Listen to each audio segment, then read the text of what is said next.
Hi, I'm Costa, and today I'll be reacting to Guilty Pleasure by Mia Dimšić.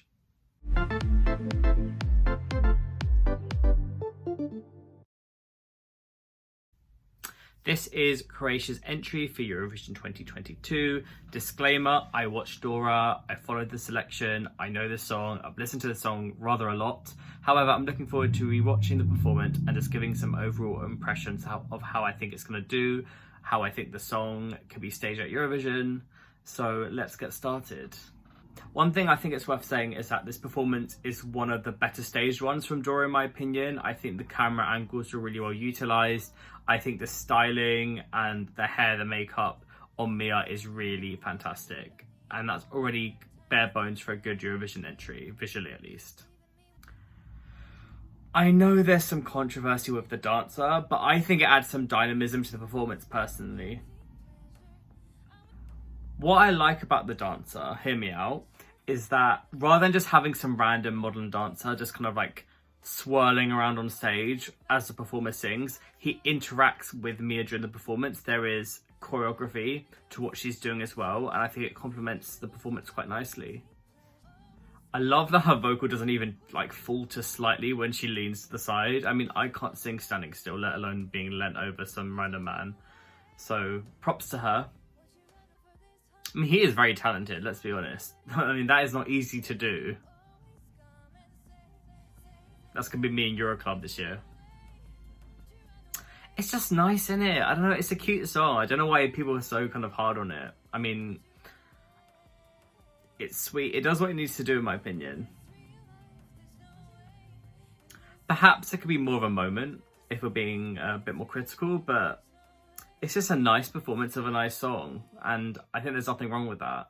Just an overall summary, I think it's a really cute pop song. I think the Taylor Swift comparisons are inevitable.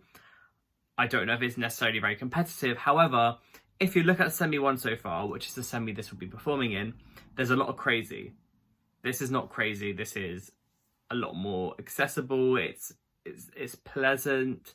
It's a nice buffer between chaos in the semi. So I don't think it's completely chanceless. I don't think Croatia have given themselves the best opportunity to qualify, if we're being real, based on the other songs in the selection. But this kind of landslided Dora. It did really well. It got a lot of televotes.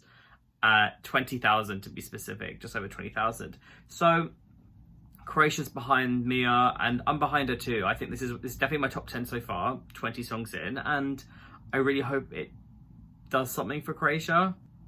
Let's see what some other people from ESCXTRA have to say about Guilty Pleasure. I didn't want to enjoy this as much as I am. Lyrically, I don't vibe with it, but the song itself, it's actually really fun, and the Would You Run Away part, like, I don't know, it's really catchy. It's a good singer-songwriter song, and I can't help but enjoy it. Plus, I really, really love her voice. I think she has a lovely voice. So, you know, I'm a bit conflicted about it, but it's actually quite good. I'm not sure how well it will actually do in Turin, but, you know, kudos to Croatia for picking what they like.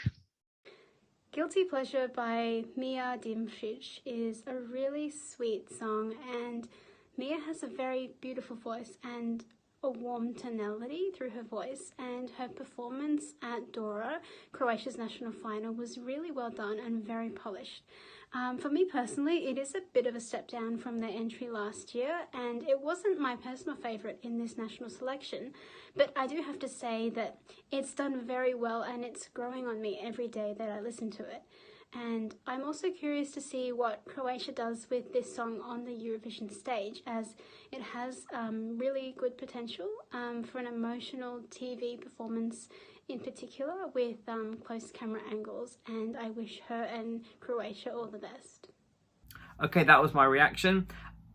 Make sure you like this video, subscribe to ESCXTRA, and also follow us on all social platforms, Twitter, Facebook, TikTok, and Instagram at ESCXTRA, and log on to ESCXTRA.com for the latest Eurovision news in the run up to Turin. Have a good day. Bye.